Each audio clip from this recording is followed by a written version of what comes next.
네, CBS 박종희 한판승부 2부 문을 열었습니다. 지난 주말 윤석열 전 대통령이 특검에 출석을 해서 조사를 받았고 내일 2차 소환 조사를 앞두고 있는 상황이긴 하죠. 그래서 오는 7월 2일 수요일입니다. 김건희 특검과 또 순직해병 특검도 현판식을 열고 본격적인 수사에 들어갈 예정이고 또 특검에서는 윤 전 대통령 소환을 곧 요청을 할 예정입니다. 특검 관련 쟁점들 김기현 변호사와 말씀 나누겠습니다. 어서 오십시오. 안녕하십니까.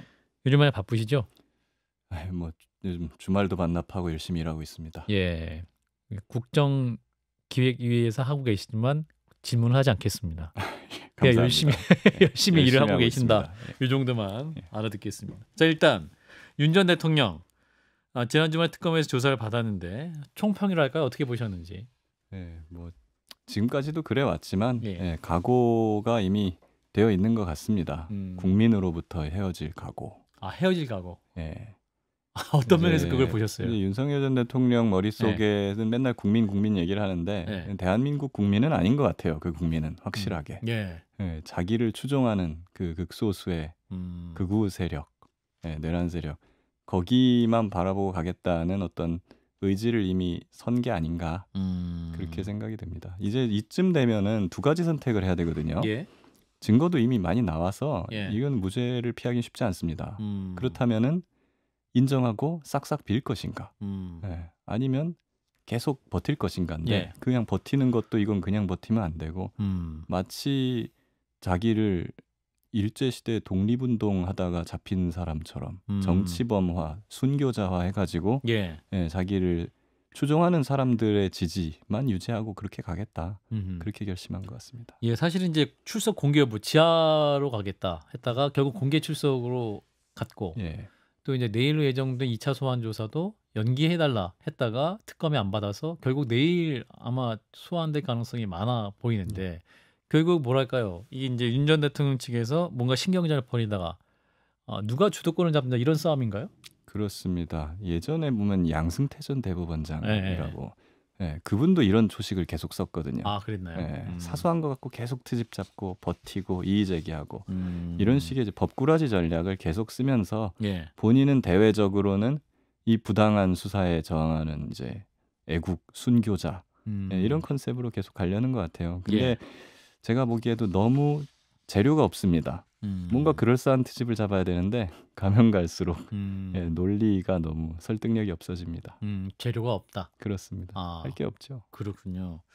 근데 이제 윤 전 대통령이 지난 토요일 조사에서 조사자 교체를 요구했단 말이죠. 이제 오전에 참여했던 박창환 총경 특검은 검사가 아닌 경찰관이 조사를 진행하는 거 형사소송법 위반이다. 뭐 이런 주장.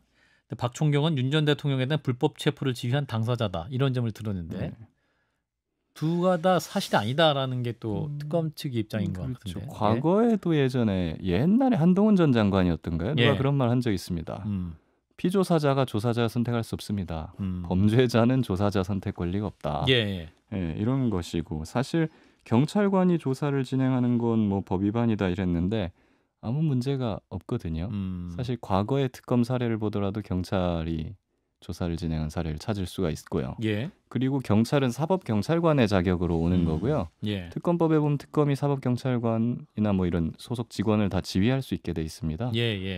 그러니까는 이 조사할 사람이 엄청나게 많고 수사할 게 엄청나게 많은데 특검은 한 명인데 그 사람이 다 조사를 하고 할 수가 없잖아요.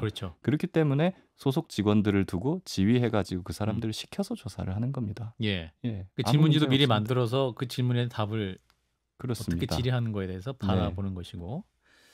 근데 이제 오늘 저희 CBS 단독 보도로 노컷 단독 보도로 특검이 이제 오전 조사에서 윤 전 대통령이 당황할 만한 핵심 증거를 제시했기 때문에 윤 전 대통령이 당황을 해서 오후에 전략을 급격하게 변경한 것이다. 조사자 바꿔라 뭐 이렇게 얘기했다고 하는데 사실은 오전에 이미 증거 제시했는데 그걸 바꾼다고 증거가 달라지는 건 아니잖아요. 당연하죠. 어떤 증거를 제시했는지는 저도 궁금하긴 합니다만 이것이 사실이라고 한다면 아마도 물적인 어떤 증거가 아닌가. 물증. 그러니까 어떤 계엄 국면에 그렇죠. 그 내란 혐의를 입증하면 핵심 증거가 그냥 나와버린 것이다. 그렇죠. 뭐 예. 보통 진술 증거 누가 이렇게 얘기했던데요라는 것만으로는 이렇게까지 당황하진 않거든요. 예. 그렇다면은 CCTV라든가 녹음 파일이라든가 문서라든가 이런 어떤 물적 형태를 지닌 객관적 증거를 제시했기 때문에 놀란 거 아니냐라는 생각이 우선 들고요. 물적 증거. 예, 그렇다고 한다면은 구차해지잖아요, 본인이. 예. 그러니까는 이제 다른 핑계를 대고 자꾸 절차상 문제를 트집 잡아갖고 나 조사 못 받겠다.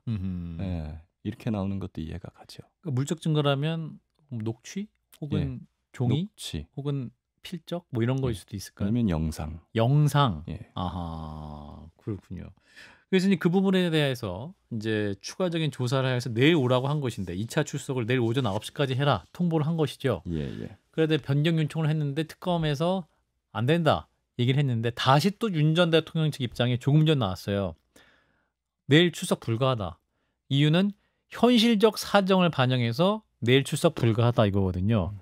현실적 사정이라는 건 변호인이 주장할 때 이 현실적은 어떤 현실인가요? 그걸 구체적으로 이러이러한 현실적 사정이다라고 설명을 할 의무가 변호인한테 있는 있죠? 것입니다. 어떤 현실인가? 예, 그거를 얘기를 안 하고 그냥 현실적 사정이라고 하면은 일반적인 그냥 보통 사람의 수사 사건이라면 예, 무시되겠죠. 예, 헛소리 말고 내일 나오세요 이럴 거고요. 예, 그리고 안 나오면은 체포영장 가는 것이죠. 박정 특검보가 이제 이렇게 얘기해서 사유가 납득이 안 되면 형사법 절차 검토하겠다라는 건데 그 형사법 절차를 검토한다는 거는 체포영장인가요? 맥락으로 볼 때 체포영장밖에는 없습니다. 아니면은 이제 바로 구속영장. 아, 바로도 할 수 있나요? 바로 가능하죠. 아. 예. 그래서 뭐 수사 상황상 지금 증거가 얼마나 갖춰져 있는지에 따라 다르겠습니다만은 예. 요거는 체포방해 관련된 거지 않습니까? 체포방해. 예. 예.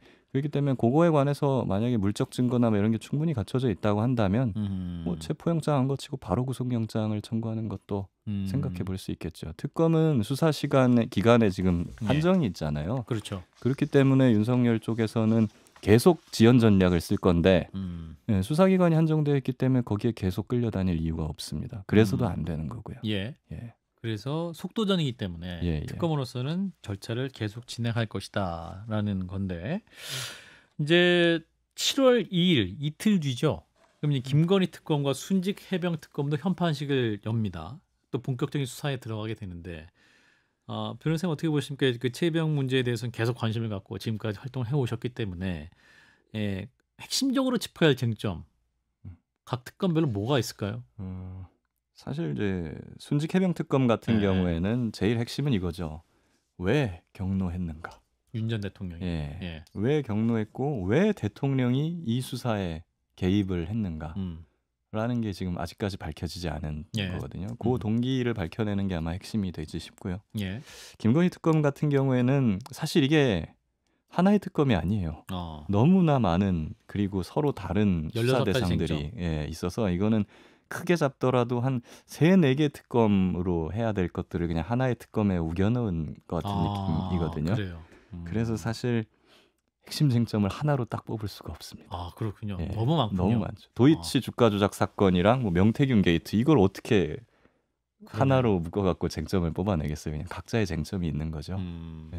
결국은 이제 모든 그 쟁점들이 김건희 씨로 연결이 되기 때문에 김건희 씨가 그럼 그 안에서 어떤 역할을 했는 것이냐 그 부분에 대한 규명이 제일 중요하겠군요. 결국에는 왜 그랬는가를 규명하는 게 핵심일 것 같고 그런 면에서 보면 김건희 특검과 순직 해병 특검도 만나겠죠. 하나의 흐름으로. 근데 지금 김건희 씨 같은 경우에 지금 이제 우울증 치료로 병원에 입원했다가 이제 휠체어 타고 퇴원을 한 상황이기는 합니다. 그런데 역시 또 이제 특검으로서 이명현 특검도 이제 김건희 특검, 그 최혜병 특검 하시는 분이죠. 아무튼 그 이명현 특검 같은 경우도 김건희 씨를 소환 조사 안 할 이유는 없다라고 말을 했지만 출석 요구를 했을 경우에 본인이 계속 거부할 상황도 예측할 수 있지 않을까요? 뭐 아마도 계속 그러지 않을까요? 싶은데 아까 윤석열 사례처럼 특검은 수사 기간이 제한되어 있습니다. 그 안에 수사를 다 끝내라고 법이 정한 거예요. 그렇기 때문에 체포영장이든 뭐 구속영장이든 총동원 해가지고 제한 기간 내 수사를 끝내야 할 의무가 특검에 있다. 이 말씀드리고 싶어요. 그렇군요. 자, 일단 그 순직 해병 특검 이제 임성근 전 사단장의 출석을 요청했습니다. 7월 2일 이틀 후죠. 예. 첫 소환인데 이분이 지금 이제 제대를 한 상태죠. 예. 예. 전역했죠. 전역을 한 상태고 민간인입니다. 민간인이고. 그러면 임성근 전 사단장에게 이분 특검이 어떤 부분을 집중적으로 수사하게 되나요? 사실 임성근 사단장에 대해서는 예. 뭐 조사를 할 게 그렇게 많이 남아 있지 않습니다. 아, 그런가요? 왜냐면 이미 다 했나요? 예. 사실은 박정훈 대령이 했던 해병대 수사단의 조사, 거기서도 임성근 사단장 조사를 했거든요. 그렇죠. 그걸 거기서도 수사를 이첩한 것인데 그것이 예. 다시 온 것이기 때문에 예. 그때 조사에서 대부분 질문과 답변이 이루어졌어요.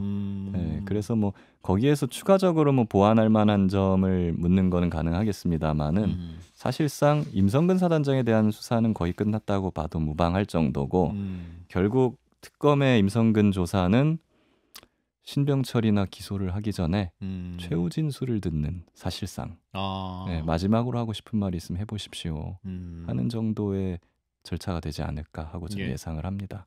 핵심은 이제 그건 빨리 처리하고 이종섭은 왜 그랬는가, 윤석열은 왜 그랬는가, 그런 수사 외압으로 나아가야죠. 지금 이제 박정훈 대령 항명 사건도 이첩하라고 요청을 한 상태인데 그러면 이 사건은 그러면 국방부에서 하다가 다시 특검이 이제 공소를 유지하는 이런 상황으로 가게 되는 겁니다. 예. 지금 특검법에 보면은 수사 대상이나 뭐 이런 관련 사건들에 대해서 공소 유지 권한까지 갖는 걸로 되어 있습니다. 그렇기 때문에 항명 사건 관련 사건이거든요. 그렇기 때문에 특검이 이제 들어와 가지고 군검찰 대신 공소 유지를 하는 것이 당연한 수순이라고 저는 생각을 합니다.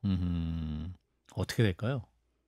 뭐 저희는 사실 변호인이라서 그렇긴 한데 당연히 이제 합리적으로 간다면 항소 취하를 하는 것이 결국 사필 규정으로 그렇게 가지 않겠나 싶어요. 그러니까 항소 취소 가능성을 이명현 특검도 시사를 한 바가 있기 때문에 그렇군요. 저는 지금 이제 공소장 변경까지 하면서 항소까지 하면서 군검찰이 이렇게 시간을 질질 끄는 것이 이 사건은 군검찰에서 기획수사, 표적수사로 시작한 사건이거든요.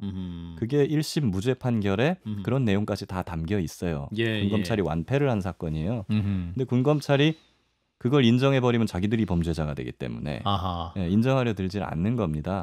그래서 여기까지 온 거라 생각을 하고 그래서 특검 같은 제3자, 그러니까 객관적인 제3자가 들어와서 이 사건을 다시 살펴본다고 하면은 이거는 무죄가 맞다라는 결론에 이를 것이고 무죄가 맞다고 결론을 내렸으면 이 재판은 계속할 이유가 없는 거예요. 항소 취소하겠다. 항소를 입장을 밝히면 항소를 취하해야 되는 것이고 항소 취하하면은 1심 무죄가 그대로 확정이 돼서 재판이 끝나는 겁니다.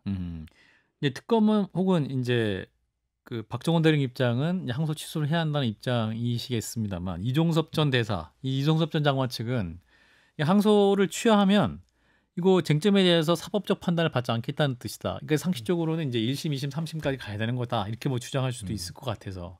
그 뭐 박박 우기는 사람 입장에서는 그렇게 볼 수 있겠습니다만. 이 무죄가 확정이 되면은 제일 곤란한 사람은 이종섭 장관이죠. 윤석열 대통령 이런 사람들이고. 그러니까 그 사람들은 범죄자가 자기의 범죄를 인정하고 싶지 않아서 계속 지연 전략을 쓰니까 이런 말을 하는 거밖에 되지 않는다. 저는 그렇게 볼 수밖에 없어요. 이거는.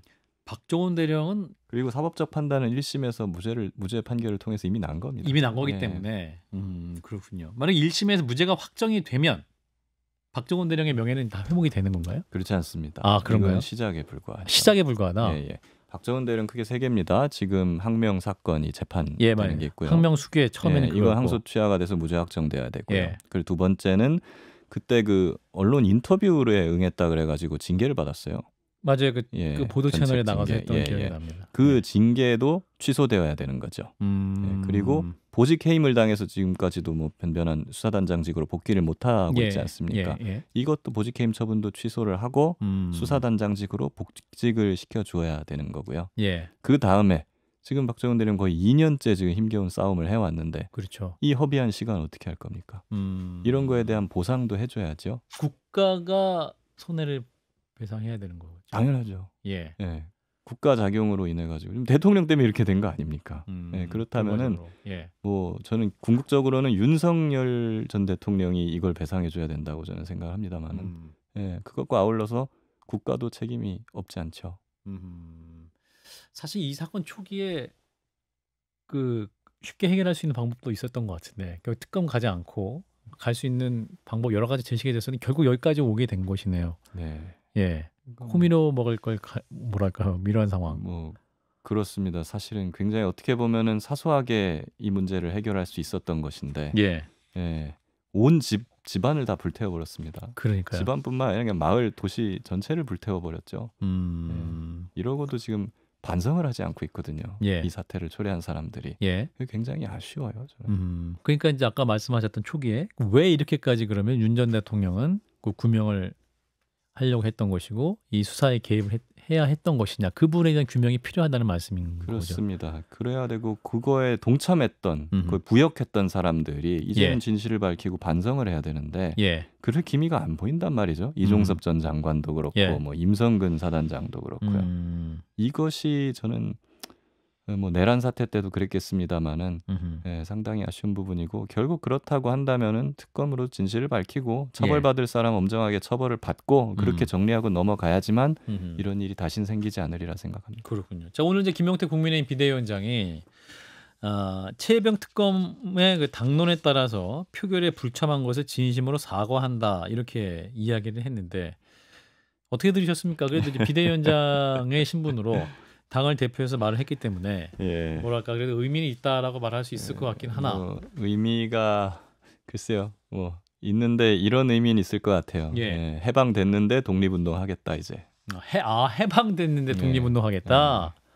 국민의힘도 이제 독립운동에 적극 동참하겠습니다. 단 1945년 8월 16일부터. 예, 그냥 저는 이렇게 보입니다. 지금까지 아무런 용기도 내지 못하고 심지어 가해 부역하면서 예. 박정훈 대령이나 이런 사람들 핍박했던 사람들이 예. 거기에 대해서 제대로 된 반성이나 심지어 보상 이런 거에 대해서는 일절 생각 없고 그냥 세상이 바뀌었으니까 예. 예, 친일에서 친미로 갈아타겠다 나는 예, 이러는 거 아니에요? 그러면은 결국엔 자기 기회주의자다라고 여기저기 광고하는 꼴이고 그 껍빗단을 일하고 소설 유명한 거 있지 않습니까? 예. 제 눈에는 그렇게밖에 보이질 껍빗단이다. 않아요. 예, 껍빗단리로밖에 보이질 않아요. 그렇기 때문에 오히려 이제 신념형 극우들 있잖아요. 아직도 뭐 내란이 아니라고 믿고 막 윤석열 편을 드는 그런 사람들도 뭐 문제지만은 이 김용태 비대위원장 같은 사람들 세상이 바뀌니까 갑자기 손바닥 뒤집듯이 이렇게 바뀌는 이런 사람들은 이 사람들도 나름대로 아주 해롭다 사회에. 예, 껍빗단을 리 같은 이런 사람들. 예. 그렇게 생각이 듭니다. 사실 이제 국민의힘이 보수 정당이기도 하고 이 안보 이슈, 또 군인 관련 이슈에 대해서는 더 적극적으로 나섰어야 했는데 이 그렇습니다. 부분이 뭐랄까요? 국민의힘 입장에서도 두고두고 더 아쉬운 부분이 될 수도 있지 않겠느냐. 그럼요. 예. 사실 저는 지금 특검이 3개 있지 않습니까? 네, 그렇죠. 예. 예, 뭐 여러 가지 특검이 있는데 지금 최혜병 특검이 가장 뭐 어떻게 보면은 작고 후순위로 이제 다뤄지고 있지만 저는 이 최혜병 특검이야말로 나라 기강을 제대로 바로 세우는 아주 중요한 의미가 있다고 저는 생각을 합니다. 예. 왜냐하면 이 부분은 보수든 진보든 자기 정체성이 어디에 있든 간에 논란의 여지가 없는 거거든요. 이거는 예. 잘못된 걸 바로 잡는. 예. 그렇기 때문에 사실 국민의힘이 앞장서서 해줬어야 되는 거죠. 이건. 돌이켜보면 계속 그 당시에도 그런 말을 많이 했었습니다만 그러니까는 그 많은 국민의힘 당원이었던 사람들이 다 탈당하고 그 원래 보수적이었던 해병대원이 예, 윤석열과 국민의힘과 다 척을 지고 이렇게 된 거지 않습니까? 그렇죠. 다 자초한 거예요. 자, 그리고 이제 이 순직 해병 특검 여기 안에 이제 이종호 전 블랙펄 인베스트먼트 대표 그리고 김건희 씨를 통해서는 임성근 전 사단장의 구명 로비를 했다는 의혹, 그 멋진 해병 단톡방 그 부분도 이제 우리 변호사님께서도 중요한 진실 규명에 앞장서시기도 했는데 지금 이제 순직 해병 특검이 수사하기로 하고 김건희 특검과 협의를 마쳤다고 하는데 그러니까 이게 중복 수사 문제 때문에 그런 건가요? 그렇죠. 사실 이종호 전 대표를 매개로 해서 김건희 특검과 최혜병 특검이 연결이 되잖아요.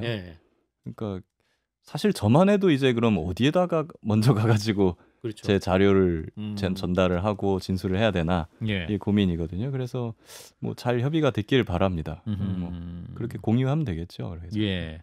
그것도 뭐 도이치모터 주가 조작 사건이라든지 이게 함께 엮여 있을 가능성도 있기 때문에. 예, 그러니까 지금 같은 증거가 뭐 멋쟁이병 채팅방이라든가 예. 이런 같은 증거가 두 특검에서 모두 증거가 되는 거거든요. 이게. 예. 지금 이제 16개 사건 중에 이 김건희 씨와 관련된 사건 중에 우선순위가 뭐냐 이렇게 이제 김건희 특검보인 박상진 특검보에게 질문을 했더니 순위를 호수를 정해서 하고 있지는 않다라고 이렇게 얘기를 하긴 했습니다. 예, 정할 수가 없겠죠. 예. 근데 예. 이제 시간의 흐름이나 혹은 지금까지 밝혀진 상황을 보면 어떤 부분이 제일 먼저 치게 될까요? 사실은 이렇게 사건이 많을 때는 예. 뭔가의 그 사안의 중대성이나 이런 거보다는 당장 빨리 처리하고 마무리할 수 있는 것부터 그래요. 그렇게 가지치기를 하는 게 빨리빨리 해야 된다. 저는 맞다고 생각을 그게 합니다. 뭔가요? 제일 빨리 정리할 수 있는 거는 일단 도이치모터스 주가 조작 사건이 그거 이미 한 4년 아닐까 정도 싶습니다. 했었기 예, 때문에. 증거도 많이 갖춰져 있고 네. 그리고 공범들이 유죄 판결을 이미 또 받기도 했고 그렇기 때문에 이런 거부터 빨리빨리 정리를 기소하면서 정리를 해 나가야 이제 다 시간 내에 16개를 다 할 수 있을 겁니다. 지금 김건희 특검이 시간과의 싸움이에요. 그래서 그렇군요. 이제 그 김건희 씨가 이제 휠체어 타고 나온 장면을 보면서 박지원 의원은 국민들에게 이제 동정심을 유발하는 전력이다라는 얘기를 했는데 너무 뻔뻔하지 않나요? 그 대통령이 되고 영부인이 됐을 때 그 찍었던 온갖 그 기괴한 사진들 있지 않습니까? 이 누가 대통령인지 모르겠는 마포되기 위해서의 사진들. 그게 영부인으로서의 권력에 취해 있는 사진이라고 저는 평가를 하는데 그렇게 살다가 갑자기 지금 뭐 어디가 아프다는 거예요. 그 뻔뻔하기가 이를 데가 없고 과거에 뭐 그러니까 이제 외국 언론에서도 한국의 재벌들과 권력자들은 뭐 곤란해지면 휠체어를 탄다 이런 식으로 이제 조롱하고 있지 않습니까? 그러니까 최소한 김건희 씨가 뭘 믿고 그렇게 당당하게 나쁜 짓들을 영부인으로 있으면서 자행을 했는지는 모르겠는데 최소한 눈치도 보지 않고 그런 나쁜 짓을 자행을 했다면 그 이제 와가지고서 이렇게 구차한 모습을 보이는 것은 좀 안 맞지 않나. 당당하게 수사를 받으셔라. 당당하게 나와서 수사받고 뭐 본인 남편처럼 나는 죄가 없다 뭐 이렇게 하든지 아니면 뭐 잘못했습니다 한 번만 뭐 용서해 주십시오 이렇게 하든지 해야죠. 자 일단 7월 1일부터 본격적인 현파실 갖고 특검이 진행될 것 같고 검찰개혁 인사 관련해서 좀 질문하고 마무리하겠습니다. 정성호 법무부 장관 후보자가 됐고 법무차관의 이진수 대검 형사부장, 민정수석의 검찰 대검 차장 출신이죠. 봉욱 변호사 이분이 이제 임명이 됐는데 저희가 여기서 이제 검찰 출신 기용에 대한 우려가 좀 나오고 있습니다. 사실 우리 변호사님도 검사 출신이기 때문에 이런 우려들이 나오는 것에서 어떻게 판단하십니까? 기본적으로 이제 인사에 대해서는 제가 뭐 언급을 가급적이면 자제하고 있기는 한데요. 근데 뭐 이진수 부장, 봉욱 변호사 많은 분들이 우려를 또 하고 계신 것도 사실이죠. 이분들. 물론 정성호 장관 후보자님은 훌륭하신 분입니다만 나머지 분들에 대해서는 이거 윤석열과 친했던 사람들이 아니냐. 그리고 실질로 이분들의 어떤 인간관계나 친소관계를 봤을 때 윤석열 쪽 혹은 국민의힘 쪽하고 친한 건 사실이거든요. 그렇기 때문에 많은 분들이 우려를 하시는 것 같고 저도 이해는 됩니다. 뭐 그래서 사실은 근데 인사검증이나 이런 부분에 있어서 다 했을 거잖아요. 뭐 면접을 봤을 수도 있고 그런 것까지 고려해갖고 이렇게 판단하고 결정을 했다면 많은 분들이 우려하는 대로 검찰개혁이나 뭐 이런 것은 흔들리지 않을 것이다 라는 걸 보고 했으니 그 결정을 한번 뭐 저는 이제 믿어보려고는 합니다. 그래서 뭐 앞으로 이분들이 자기 스스로의 이제 행보를 통해서 증명을 해내야 되겠죠. 그리고 사실 이제 정성호 후보자께서 오늘 보면서 공소청으로 갈 거다. 검찰이란 이름은 존속하기 힘들 거다라는 이제 멘트를 또 하기도 했거든요. 그런 걸 보면 현재 정부에서의 어떤 국회라 정부에서의 검찰 개혁에 대한 의지와 추진 방향 이거는 여전히 흔들리지 않고 있다. 이 말씀은 드릴 수 있을 것 같습니다.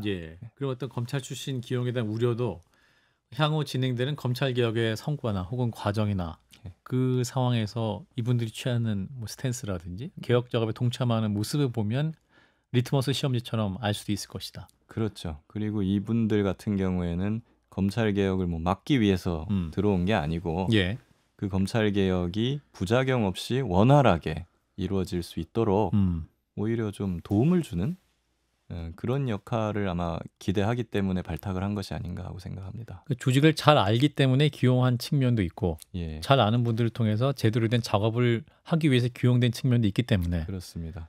사실 지난 정부의 검찰 개혁들을 보다 보면은 좀 너무 가끔가다 디테일 부분이 좀 아쉽고 투박하게 진행된 부분이 없지 않아 있거든요. 예. 네, 그런 부분까지 완벽하게 보완하겠다라는 어떤 복심이 아닌가 하는 그렇군요. 네, 그렇게 생각해 봅니다. 이 검찰 개혁의 디테일을 담당할 분들이다. 이렇게 일단 이해해 보자라는 말씀이었습니다. 오늘 말씀 여기까지 듣겠습니다. 김규현 변호사였습니다. 고맙습니다.